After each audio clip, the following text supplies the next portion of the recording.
Well, some major weather headlines to get to you tonight. A lunar eclipse will happen tonight, and then severe weather happening on Saturday into Sunday, or more so on Sunday. Yeah, let's get to Brad right now with what we need to know. Yeah, lunar eclipse tonight should be great if you want to set your alarm for 3 a.m. and go check it out. Now, the solar eclipse are much more, of a rarity. The lunar eclipse happen much more frequently and aren't quite as spectacular. They're still awesome, but don't expect it to be overwhelming like when we do have a solar eclipse. Now, severe weather-wise, going into the weekend, tomorrow we're going to see a big outbreak to our west in the middle of the country. Saturday, that begins to shift into the Tennessee River Valley, and you start to see the medium low risk for us. Now, the thing about these outlooks, they are from 8 a.m. one day to 8 a.m. the next day. So the Saturday outlook technically goes from 8 a.m. on Saturday morning to 8 a.m. on Sunday morning. So Sunday morning, we expect storms to be over us right around 8 a.m. And then as we go into Sunday, 8 a.m. Sunday to 8 a.m. Monday, the next outlook comes out, and that's for all of the eastern and central part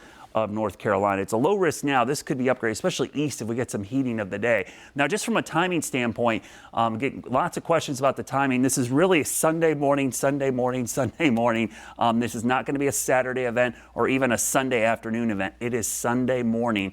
3 a.m. to 6 a.m. for the mountains and foothills, 7 a.m. to 9 a.m. for the Piedmont, and then 10 a.m. to 1 p.m., and then probably into the afternoon for eastern North Carolina. But for our area, that's the timing right now. So you can work around that. All day Saturday, got games, got activities, no problems. Sunday afternoon, evening, outdoor activities, likely no problem either. It's that Sunday morning time frame. So while you hate to see storms in the morning, it's actually going to give us opportunity that most of the daylight hours should be okay. There's our front. There's the storms. This is what will be going on Saturday afternoon and night. Charlotte FC home match Saturday night should be fine. These storms will not get here until early in the morning on Sunday.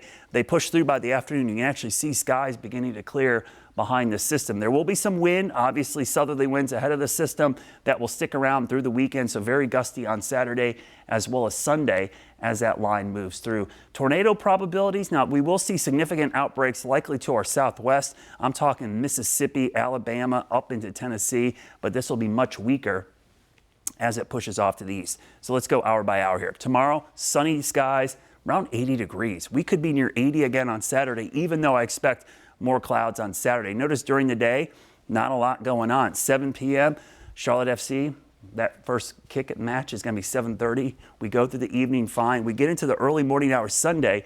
There's our line of storms, likely weaker than what it's going to be off to the west. Moves across the Piedmont right around sunrise or shortly after. So you're looking at 7, 8, 9 o'clock in the morning. By 10 a.m., it's east of us, and in the afternoon starts to shift to the east, and we actually should have a chance to dry out. So our primary concern, damaging straight line winds, but the tornado risk is the one uncertainty. Depending on how things unfold, could be a lower or a little bit higher. Like with our last system, we saw a whole bunch of wind, but a couple isolated tornado risk. That certainly is a possibility with this system as well. Your Guy Roofing 7-day forecast. We want you to stay weather aware and have that be alert for storms on Sunday. So make sure you have everything charged up. Have 3 ways to get warnings as we go into next week. Better weather, still warm with highs in the 60s and 70s. All right, Brad, thank you.